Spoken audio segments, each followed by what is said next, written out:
Libra, welcome to Libra and Rain, because I'm in the shed because it's pouring with rain, people. Like kind of lovely, lush rain. It's that kind of environment. I've played your cards, so if you want to stay around, I'll give you a little précis. How many majors? 1, 2, 3, 4. 4 majors. Fairly hefty. It seems to be, there's this kind of sense of pause, alchemy,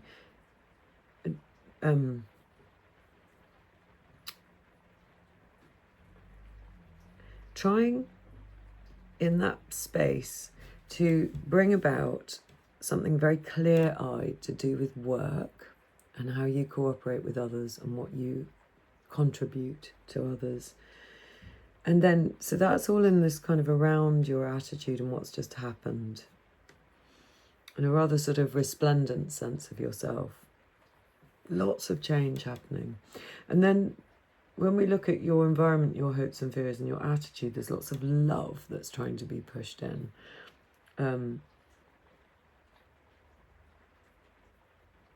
There's a lot of exploration, basically, and a lot of change. If that feels like you, let's dive in and become clearer as I read them. Anyway, so you internally, the Temperance, look at you sitting pretty, needing to have this pause, having this pause in music. It's a moment of alchemy. It's a moment of metabolizing, resetting. It's like balanced and allows you to take all the elements that have been going on around you and make them into something that makes sense to you, that allows you to move on from your next piece. The teacher who taught me always, wonderful Annabelle, taught me that it's like the pause in a piece of music. So it doesn't feel it's incredible. It adds to the drama. In that pause, everything changes in the next part of the music. It allows, it's a pregnant pause. It's that kind of feeling. And that is the 14. And then how that makes you act on the outside is like the 9 of Pentacles. I think in this pause, you're kind of appreciating what you've achieved so far recently in your life. There's a sense of, gosh, I've worked hard, I'm doing well, I'm good at what I do, I've tamed my bird, I'm in my garden, I'm enjoying life a little bit. They're both quite sort of steady, quiet energies, very rich. And therefore, kind of a lovely space to be in. And from that contemplation, I can see a lot of change coming. In the basis of the reading, we have the Queen of Swords and the 3 of Pentacles. These both turned up for Virgo, and they turned up sort of in relationship to each other as well. Well, obviously, because it was a reading. So it's you being very clear-eyed and sort of honest about how you want to work and how you want to partner with other energies in order to build something big. Queen of Swords, she's a queen and therefore loving, but she's really in her truth-telling mode.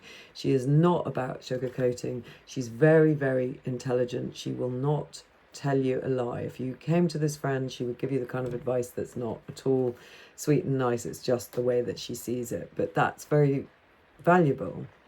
So this incredible truth-telling, intelligence, rightly, clever, sharp, boundaried energy, looking directly at your work life, at the way that you cooperate with others, the way that you build. When I was looking at it with Virgo, I was looking at this poppy and thinking, gosh, it's so interesting. It's a poppy, but made of brick. So petals made of bricks. Weird. Poppies, it's a beautiful flower that they're building, but also poppies can be a narcotic. Think of, the Opium Wars, or think of, Yellow Brick Road.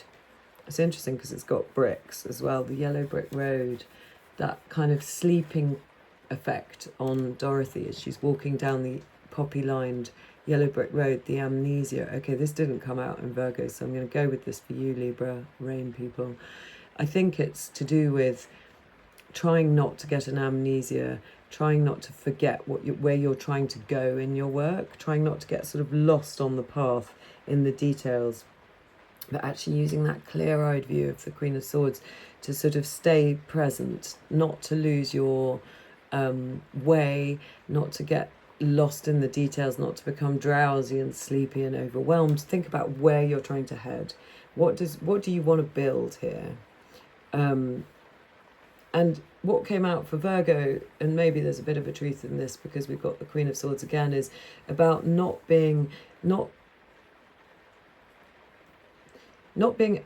overly one way. So if you're overly positive, you're denying the reality of other things, and then it kind of comes out in a rather dramatic way. You know, we flip-flop between states. We project our darkness on other people's if we don't own what our own shadow is. It's that kind of thing. If we pretend everything's amazing and life is so incredible and everything's so perfect, it is. I do believe that. It really is. But it's also, it is, and yet you have to go through the experience of all of the feelings in order to metabolize and let go and move on, if you know what I mean. Anyway, that's at the basis of the reading. So probably something to do with not losing your way, not getting sort of drowsy on your path to where you're trying to go, using your Queen of Swords to be really honest emotionally and where you're going. And what you've just been through is the Four of Cups and the King of Pentacles. So it's funny because we're in the middle of a rainstorm. But so the umbrella, what she thinks in this illustration with this Four of Cups is protecting her, is actually raining on her. So she'd do well to accept what the new cup is. Normally it's somebody like under a tree. I've got my 3 cups in front of me, and the hand of God is handing a fourth, and they're saying, no, I don't want it because I've got everything I need. This person is even more sort of foolish in a way because they think they're protected, but in fact they're sitting in a rainstorm, whereas if they moved, if they took the offer from the universe, they'd find that it was sunnier outside. And so you might have been through a period where you couldn't accept anything anymore because you felt so full up, and you didn't trust to accept anything else.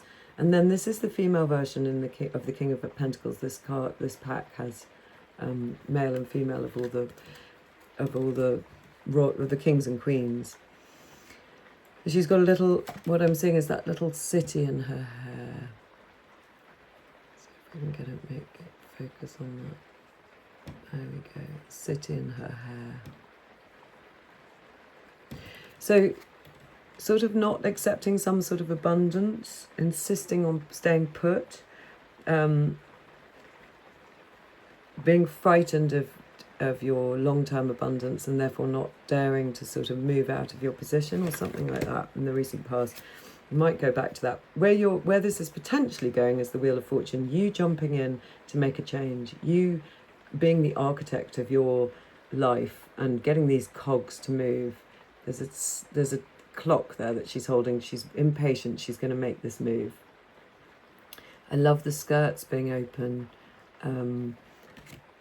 It's kind of a gorgeous illustration. It reminds me of a party I did years and years ago with a group of people, where we had a giant Queen Victoria and her skirts were open, and inside, instead of these cogs, we had an absinthe bar with someone, a little barman under, and it was obviously a giant structure, and we had an actress on the top being the Queen Victoria.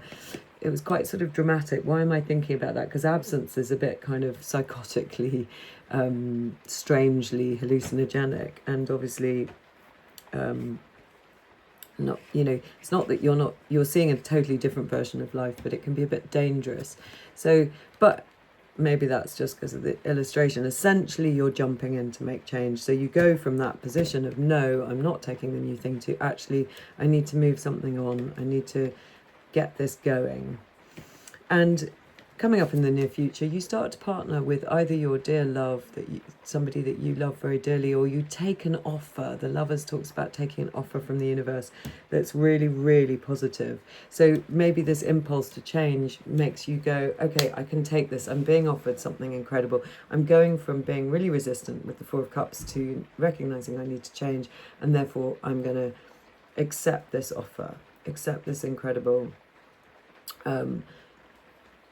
partnership that I'm being offered. It could be love. It could be that you meet your love, or you reconnect, or you are in a lovely space with your lover, but I feel like it's about accepting change because of what's going on here, and probably around work. In your attitude, we've got the Knight of Cups. It's lovely. Maybe you're a musician, an artist of some sort. You're playing with the heart. You're spreading some magic from the heart. There's your lotus of intuition. You're wearing petals on your back. There's a kind of Hindu, Indian lady. She's got quite pixie ears. That's interesting. This is a magical, pixie-like Hindu version. There's something very beautiful and artistic that you're wanting to bring from your heart, that you want to offer the world, I think, in work. And this is where you're starting to head off again. In your environment, it's quite King of Cups. It's quite sort of emotional. One day you feel one way, the next you feel the other. There are sharks here. There's a ship. He's holding the ship. He looks quite sort of tired and a little bit frightened. Look at that with my forehead above. That's funny. Or overwhelmed, because he's got all these feelings. Sometimes he feels okay, the King of Cups. Sometimes he doesn't. So that might be the people who are around you. It might be your work is a little bit like that. Maybe you work in therapy, maybe art therapy, maybe it's just that you work as a musician, as I said, and that's to do with emotions. I'm not sure. There's something sort of rather mutable about the emotions. It's very Piscean in your environment somewhere. So what your hopes and fears are: the world, the Six of Pentacles, and the Two of Cups. So partnering with the Two of Cups, with the right energies, making the right partnerships, feeling in the right place. Again, this idea of reciprocity with the Six, very balanced, both of these energies, trying to balance, give away what is appropriate but hold on to enough for you with the Six of Cups. So reciprocity, everybody getting what they need, sharing with the Two of Cups. And then also with this particular illustration of the world, a great sense of balance, you in the center of this very balanced, very fair world. That's what you're going for. That's what your Queen of Cups, Queen of Swords is trying to build in your work. She doesn't want you to forget and get all sort of stoned by the poppies. This is what you're going for. This is what your hopes and fears are. That's what she's trying to get you to. In this pause, it needs to be you give but you receive. You get enough money, you're partnered, but you are able to sort of circulate that money. You are partnered with the right energies. You're in the center of your world. Things are very balanced. Beautiful. And where it's all going is the Page of Wands. So we had as a potential outcome the Wheel of Fortune. Now we've got the Page of Wands. Really excited energy. I like that in the background I'm seeing for the first time, I don't know if anyone's familiar, I don't know where you're watching this, but in England we have these chalk figures in our hills. So we have a giant man, a giant horse, and they're kind of ancient or not ancient. Some of them are very ancient, some not so much. And there's a bird in this one. It's like a chalk figure. And there's also a toucan, so speaking and exploring with this, really looking with this microscope. Usually we say about the Page of Wands, he's sort of super overexcited and can't really focus, but I don't know, there's something about the big eye and the fact that he can look in such detail with the magnifying glass that I feel like he's off on quite a kind of steady path, but nonetheless an incredibly excitable one. It's to do with talking with the toucan. It's to do with something to do with land energy because of this, the hills. That's really jumping out to me. Ley lines. I'm super interested in all those things. Could that be what you're looking at? Is it that kind of earth energy? Is that, rather than the yellow brick road, the narcotic path? Oh, this is super interesting. The narcotic path, the path that's man-made. It's forcing you in one direction. It is taking you somewhere, but it's taking you to that little man behind the curtain, to seeing behind the illusion, which is an important part of the journey. But there's all these poppies. I haven't watched the film for ages, but I'm sort of using my imagination to grapple with it. I think this is right. That might not be what the path is that you need to follow anymore. Maybe you need to get up with your Queen of Swords and think from a higher perspective with all your intuitive birds about what really the paths are that you need to follow. What is it you need to build? Maybe it's more to do with earth energies, ley lines, following the kind of paths, the magnetic paths that the birds follow, that some birds follow when they're migrating, that we know are in the earth, that some people can feel. I can feel them, lots of people can feel them. It's actually really easy once you tune into them, those kind of special places that amplify energy. Maybe that's part of your journey, or certainly talking about more holistic ways of journeying through the world.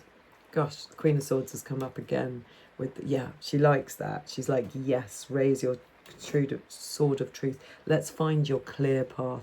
Yeah, she really liked that. That is what you're trying to do, not follow the well-worn narcotic path, the path of society that makes you go to sleep, that drags you in a direction, that stops you having your true aims, that stops you following your heart, that kind of just keeps you stuck in the kind of scroll, in a kind of a perpetual other people's writing the narrative for you. We're trying to find your true path, your really exciting way of moving life forward. I love that she's turned up twice. That's amazing. Let's get you a dream song oracle. We're nearly there.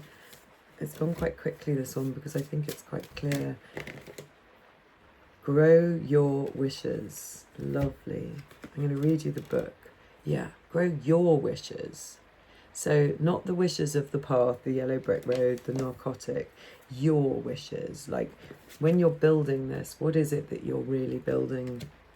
So number 30. Let's see what this has to say. This is the moment of shameless nurture. This is the moment to shamelessly nurture your wishes. Don't alter them for the comfort of others. Don't prune them to fit a life you feel you're supposed to live. Like I was saying, not this kind of prescribed route, but your route. Your wishes don't have to make sense to anyone but you. Let yourself feel enthusiasm. Let that enthusiasm infuse the desires growing within you. The word enthusiasm literally means to be filled with the Spirit of God. To let yourself be filled with the joy of your own potential is to walk hand in hand with the divine, sort of walking on that path. Wish with love in your heart. Allow yourself to pour your joy into your visualization or creation of any wish. Court the divine. And look at those wishes ready to be blown out into the landscape on those dandelions. Where have I seen dandelions recently? Maybe it was on the previous reading. I just love that. Your wishes can spread. They can be something that's helpful for other people. Your path, even if it is totally unique to you, would be something that other people could relate to. I'm going to pull you one final capping card. Oh, you got two. What have we got here? The Hermit, your true path, and the Seven of Cups, counselling you to pick wisely. So this is beautiful. The Hermit is about you following your own true path, just like that previous card of pick your wishes, let them be your unique wishes. Well, that's what the Hermit does. He goes off up a mountain. In this illustration, he's got in his intuitive cat, and he's got a torch, usually... or she's got a torch, and she's actually relating to the planets, which I love. Usually it's a figure in the Rider-Waite with a star in a lantern, and he can only see foot by foot by foot, but he's going on his path up the mountain to find his true way, exactly what that previous card, your true way of living life, your true wishes that are divinely meant for you. And once he's got them, then he can come back down to the village. That's when you start to get into your reciprocity, sharing what you've found with your Six of Cups. And then it comes with the Seven of Cups. The Seven of Cups is about, usually we see 7 cups that are filled with different things that we could go for, and they're all starting to go a bit rotten because the shadowy person that we see behind them, in front of them in the Rider-Waite, doesn't know which one to pick. So it's saying to me, make sure you pick wisely and don't get into that kind of narcoticized sleep. Because sometimes I see this, 7 of Cups has always plagued me. because it often comes up and I always go, oh yes, I know, because I know, like most people, once I've fixed on something, I'm amazingly unstoppable, but I'm often very unclear about what I want. I had one of those days yesterday, I didn't know what I was doing. And I was kind of flip-flopping between options, wasting so much energy around travel. So it's saying you have to follow your true path so that you don't waste that energy. But also sometimes when I look at the Seven of Cups, I think, well, maybe none of the options are the correct one. Maybe that's why nothing is possible to choose, because none of it feels right. If that's the case, then you need to find what your true path is. Let me just have one more comment on that, because we see you with that Page of Wands being the explorer, finding his own true path, his or own, her own true path, really like a bit like that explorer, but now he's in the daylight following ley lines and listening to his bird. Grow wild. Oh, I love it. Let's have a look at this. I haven't read this one yet. These are new to me. This is your true path, because I was thinking, how do they not get caught in the mire of either picking something that's not really theirs or not knowing which one to pick? How do they follow their hermit? Grow wild. This is your advice, and let's read it. So it's number 21. It's under a new moon or a half moon, and it's a creature which is human and deer and also has wings. So unique. Grow wild. You can look at it while I read it. You are related to fox and deer, coyote. Why can't I say that? You are related to fox and deer, coyote and owl, tree, moon and star. The mountains live in your bones, the rivers in your veins, wildflowers grow along the chambers of your heart. The wild isn't just a place out there, it's also a place in here. You weren't born to pay bills and die. This is exactly it. You're not born to do what society says, you're born to be you. Distracting yourself with the secondary satisfactions of cute shoes and happy hour. The time has come to unplug from your current matrix. Get off that yellow brick road with those crazy poppies that are narcoticizing you. This time has come to unplug from the current matrix. Now is the time to court nature, seek out animal companions, listen to the trees, have a conversation with the stars. Your soul is a forest full of stories. The moon whispers late at night. Indulge your own nature and rewild your life. It's exactly this. Follow that indication of ancient wisdom of the world, of all these natural things. You in the middle of that. This is so beautiful. You're jumping in and you're being you. You're exploring you with your hermit, with your intelligence of your Queen of Swords twice. You're going on your own journey. And it's not a sleepy one. It's one where maybe you'll change your work, maybe you'll change your being. You're certainly relating to all the nature's stories. Grow wild. That is your true path. I just love this. Thank you. See you again.